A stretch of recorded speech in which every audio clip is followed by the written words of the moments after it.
mais tu vas bien terminer. Amen. C'est ça. Les jeunes gens se rencontrent, au lieu de se garder, puis ils commencent par l'impudicité tout le temps pendant 6 mois, et puis on vient à l'église, on va arranger les choses. Déjà le mal est entré. Déjà le mal est entré. Il ne savait rien produire après. Moi je me dis qu'il y a même une virginité spirituelle que Dieu donne à ceux qui disent, moi j'ai donné ma vie en Jésus-Christ maintenant, je ne touche plus aux femmes, je ne touche plus aux gens, jusqu'au jour où je vais me marier. Quand il va se marier, c'est le même résultat que quelqu'un qui n'avait pas connu des femmes, qui n'avait pas connu des hommes. Et c'est un mariage béni. Alléluia. C'est pourquoi Dieu quand il dit que Dieu c'est un Dieu de seconde chance, Dieu ne peut pas pouvoir tenir compte de ton ignorance. Tu étais ignorant, tu as fait des bêtises. Maintenant que tu es en Christ, commence à faire les choses propres selon Dieu. Amen. Mais il y en a qui ne veulent pas. Ils veulent que non, on va faire, non, mais ça là aussi, comme il y a quelqu'un qui disait, mais le pasteur doit exagérer un peu avec des habits de femmes là. Moi c'est clair là. On ne vient pas nu à la maison de prière, on vient habillé. Et la nudité de la femme, c'est la forme de la femme. Donc quand tu viens, ton corps doit être habillé. C'est clair, c'est très clair, carré, clair. Je ne peux pas changer ça. Amen. Je ne peux pas changer ça. Je ne peux pas. Je ne peux pas changer ça. Alléluia. Parce que je sais qu'il y a une bénédiction. En fait, moi, j'honore la femme. J'honore la femme. La société déprave la femme. Déprave la femme comme un objet de distraction. La femme n'est pas un objet de distraction.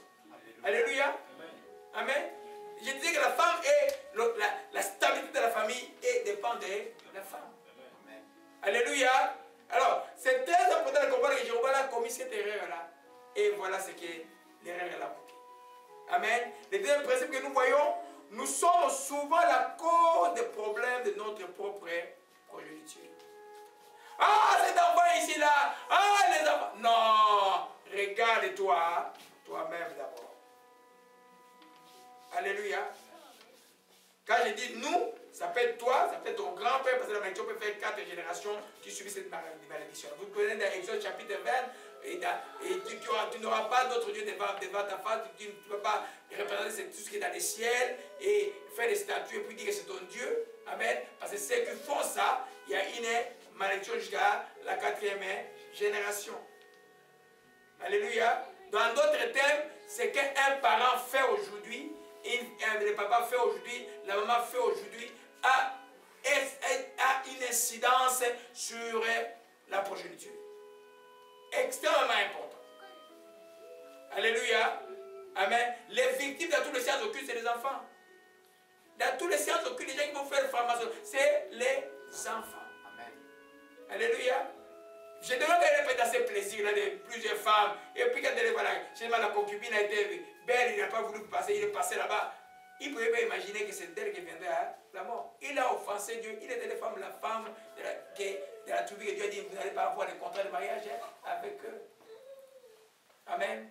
Il n'a pas doté, mais là il y a l'enfant. L'enfant portait le nom et on l'appelait fils de Jéhovah.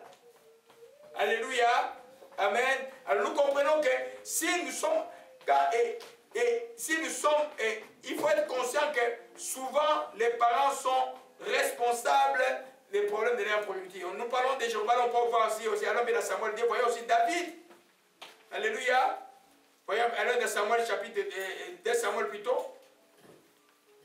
Alléluia. Gloire à Jésus-Christ. Amen. J'ai toujours dit que être tes parents, c'est plein temps jusqu'à la mort. Il n'y a pas un temps où tu ne vas pas dire que tu ne seras pas parent.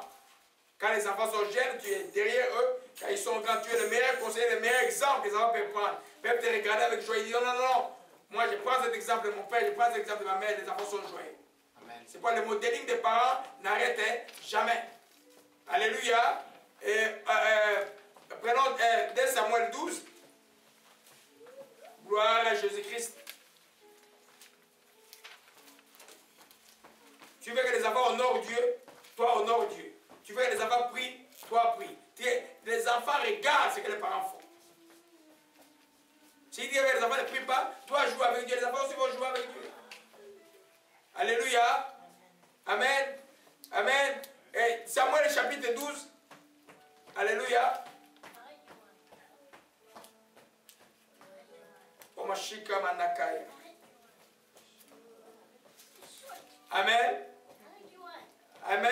partie de David, vous connaissez l'histoire. Alléluia. Je lis juste la partie qui nous concerne. Et regarde, quand David est allé avec la femme de Touris, il a tué la personne. Et puis le prophète est venu lui raconter l'histoire des riches qui avaient pris les brebis d'un pauvre. Il s'est effrayé, cette personne mérite la mort. Le prophète lui dit, cet homme-là, c'est toi. Alléluia. Et puis après, au verset 9, Amen, il dit, pourquoi as-tu méprisé la parole de l'Éternel en faisant ce qui est mal à tes yeux? Tu as frappé l'épée de Uri, les tiens, tu as pris sa femme pour en faire ta femme. Lui, tu l'as tué par l'épée des fils d'Amon. Maintenant, l'épée ne se détournera jamais de ta maison parce que tu as méprisé, parce que tu as pris la femme d'Uri, les tiens pour en faire la femme. Dieu a dit, l'épée ne se détournera pas jamais. C'est ça, c'est son conséquence de ses péchés volontaires. Est-ce que l'épée se détournera de la maison de David? Non. Vous voyez, Amon, qui va faire l'abomination pour aimer sa propre soeur. Et vous voyez, Absalom, qui dit spirituellement, c'est un cousin d'Abimelech, c'est le même esprit-là, qui va utiliser la même stratégie qu'Abimelech, on va voir tout à l'heure, pour pouvoir chasser son père, et puis qui est venu tuer maintenant Amon, l'épée était là. Qui a détruit la progéniture de David? C'est David lui-même. Mais lui, Dieu l'a pardonné. Alléluia. Amen. Il faut qu'on comprenne les lois de Dieu. Alléluia. C'est pour la meilleure chose que tu enseignes aux enfants, c'est la crainte de l'Éternel, de respecter les craintes de Dieu. Parce que Dieu n'est pas un grand-père. Dieu ne fait. Dieu, il faut le craindre.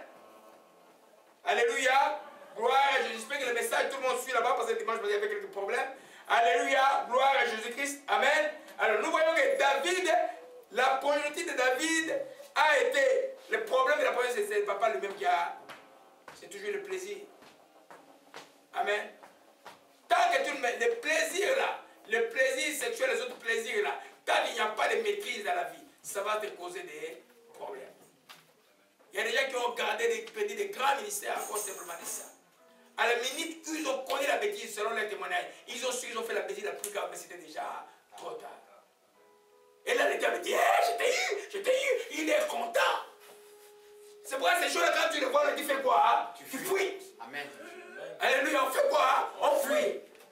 Alléluia. On ne joue pas avec ces choses-là. Jéroboam était plein de succès, tout Israël adulait. Évidemment, toutes les femmes, même le succès était derrière lui. Et puis finalement, il est tombé là où on ne devait pas tomber pour détruire sa propre progéniture. Il n'a plus d'histoire après. Tous les enfants ont été éliminés. Alléluia. Ce que nous faisons aujourd'hui est extrêmement important. Il y en a qui, les parents qui sont dans les choses occultes, qui sont dans la formation des autres choses. Qui sont dans la formation des autres choses. Et c'est extrêmement. Ils commettent des erreurs graves. Vous allez voir. Regardez le président dans mon pays. Voilà, il y a un président qui était nationaliste, qui aimait bien les pays, mais qui l'occultisme avait totalement aveuglé. Mobutu. Combien de fils de Mobutu existent encore aujourd'hui? Mais il ne faut pas être aveugle pour voir ça. Quand nous organisons, j'avais quoi? 5, 6 fils. Tous, il n'y en a plus. Il n'y a plus un seul, non? De la première femme. C'est pas normal. Vous comprenez un peu? Les comportements d'un parent, les comportements d'une maman déterminera ce que ses enfants vont être. La Bible dit tel père, tel fils. Alléluia. Telle fille, telle mère. C'est pourquoi les parents, il n'est pas tard de changer, de venir vers le vrai chemin de Dieu, de la céder la crainte de Dieu pour que les enfants apprennent sur le chemin de réponse. Vous allez voir que quand les parents changent, les enfants aussi changent. Moi, j'ai vu les parents qui ne craignaient pas Dieu du tout à l'époque. Quand les parents des années 80 ont commencé à prier dans les familles, et puis tous les restes, on commençait à dire, vous avez les frères qui étaient avec nous ici. Son père était un de mes maisons qui était médecin, mais c'était juste l'homme le plus pompeux que tu aies jamais vu. Et puis, mais quand il a commencé à prier, tous les enfants maintenant sont en Christ. Il a commencé à prier à 5 ans, là, de 56 ans ou 57 ans. Il n'est pas tard de changer le cours de la chose de la vie. Alléluia. Amen. Donc, c'est ça. Je n'ai commis cette erreur-là. Alléluia. Amen. Le troisième principe que nous voyons, la faiblesse que tu ne règles pas aujourd'hui. Père, ruiner ton héritage. C'est aujourd'hui qui règle la faiblesse. C'est aujourd'hui qui règle le péché qui te trouve petit. Dis aujourd'hui, on appelle mineur. Il n'y a pas de mineur là. Le mineur va devenir un gros chat, le gros chat va devenir un tigre, demain il va te dévorer.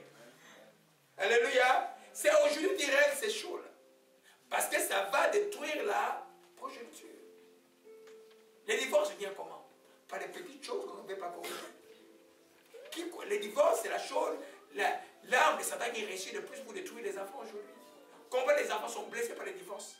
Combien les enfants sont révoltés par les divorces? Ou combien les enfants sont révoltés par les situations qui précèdent un divorce? Les chaos qui précèdent un divorce dans une famille. Combien les enfants sont dessus par cela? Alléluia. C'est aujourd'hui que tu regardes ta vie, Jéroboam n'a pas compris que son histoire de sexualité pouvait nous coûter la vie. Lui qui était un jeune homme qui craignait Dieu, Dieu l'a visité. Au fort du succès, les femmes sont devenues son lot. Alléluia. Amen. Il ressemble à notre roi d'Israël qui s'appelle Salomon. À la fin de sa vie, Salomon, c'est les femmes qui l'ont avec lui jusqu'à aller adorer Baal et adorer même Kemosh. Il a adoré tous ces dieux-là, affaiblis par les femmes. Amen. Alors de comprendre simplement qu'aujourd'hui la faiblesse, il faut identifier ta faiblesse. Qu'est-ce qui est faible dans ma vie aujourd'hui qui peut me coûter ma vie et coûter ma progéniture demain? Est-ce que c'est le manque de pardon? Est-ce que c'est le mensonge? Est-ce que c'est l'amour de l'argent? Amen. Amen. Pour les papas qui à l'âge adulte continuent encore à aller chercher les petites filles. Comment tu peux avoir 50 ans, tu vas chercher une petite fille de 21 ans et ta fille a 21 ans, comment tu peux regarder ta fille en face? Il y a un problème. Spirituellement, tu n'as plus d'autorité. Tu n'as plus d'autorité. Ce n'est pas parce que tout le monde fait que toi tu dois faire. Toi, mais là, quand tu es enfant de Dieu, tu sais que ces choses-là, moi, je ne le fais pas. Les plus grands traîtres de l'homme, c'est son corps. Hein, il y a une chanson en lingala, Nzoto, Nzoto, il y a une chanson qu'on chantait, Nzoto. Il ne faut pas faire confiance au corps. Là. Il va te trahir. Alléluia. Amen. Quelle est ta faiblesse que tu vas adresser aujourd'hui? Regarde l'enfant, dis que moi, je vais régler ces problèmes-là. Parce que je veux que ma progéniture demain soit bénie. Je vais avoir une histoire. Alors que je ne suis plus là, on dit, ça c'est un enfant Kaseka. Mon père était fier de ça. Là. Il n'était pas très correct. Mais il m'a appris une chose, l'honnêteté. Être honnête. Je n'ai pas appris ça parce que je suis nouveau. Depuis que j'étais enfant, tous mes amis savent que je suis un homme honnête. Amen. Je ne peux pas prendre $1 de quelqu'un et puis faire. Non, non, un homme honnête. Depuis, quelqu'un me posait la question, quand tu étais médecin, comment tu étais? Tout le monde sait que j'étais, on m'appelait prophète de discipline, j'étais un homme honnête. On était là quand on a vu le pillage à Kinshasa, il y a des amis qui ont tenté d'aller voler les choses que les Américains ont laissées. Chez moi, tous les spécimens du sang qu'il y avait, des spécimens du sida, du sang, qui est encore au Congo, je vais essayer de les garder encore, c'est moi qui les ai gardés. Les autres ont fait des combines même avec certains Américains ou d'autres choses pour vendre ces choses-là. Ils ont vendu des histoires quand il y avait le pillage là. Moi j'ai gardé mes choses parce que j'ai compris l'honnêteté, c'est quelque chose qu'il faut garder jusqu'à la fin. C'est quelque chose qu'il faut passer à la progéniture. Alléluia. J'étais un homme de terre là. J'étais un homme colérique. Mais je ne veux pas qu'aucun de mes enfants soit colérique. Je travaille sur la colère par exemple. Je ne veux pas qu'aucun de mes enfants soit colérique. Amen. C'est pas bon. Vous comprenez un peu? Tu dois pouvoir adresser ces choses-là pour protéger ta progéniture. C'est pourquoi devant Dieu, il faut s'ouvrir. La jeune dame a témoigné aujourd'hui. C'est elle qui me forçait là. Elle voulait mettre tout. Moi, j'ai enlevé d'autres choses. Elle voulait tout mettre. Elle dit non, non, moi, je dois témoigner tout. J'ai enlevé d'autres. Vous comprenez un peu? C'est comme ça que les enfants de Dieu grandissent. Nous, on n'a pas de petits secrets là. Des choses, mes faiblesses, je les mets dans une liste. Mais il faut que je travaille sur ces faiblesses-là. Mais je n'ai pas été distrait. Alléluia. Gloire à Jésus-Christ. Amen. Omashika malakaya. Omarasaka shikara. Alléluia. Amen. Amen. Mais nous avons une partie importante maintenant.